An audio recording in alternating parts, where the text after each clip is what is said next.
সিরাজগঞ্জ জেলার বেলকুচি থানায় দেশের বর্তমান পরিস্থিতি নিয়ে বিভিন্ন মত প্রকাশ করেছেন বিএনপি স্থায়ী কমিটির সদস্য।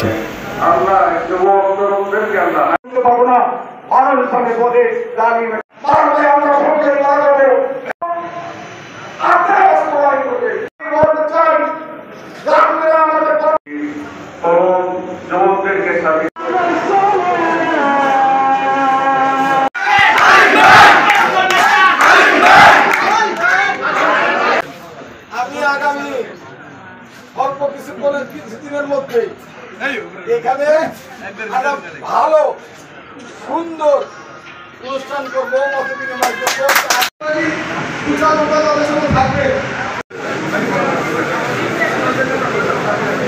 শেষ করছি আমি, সেই আন্দোলনে আমি ছিলাম।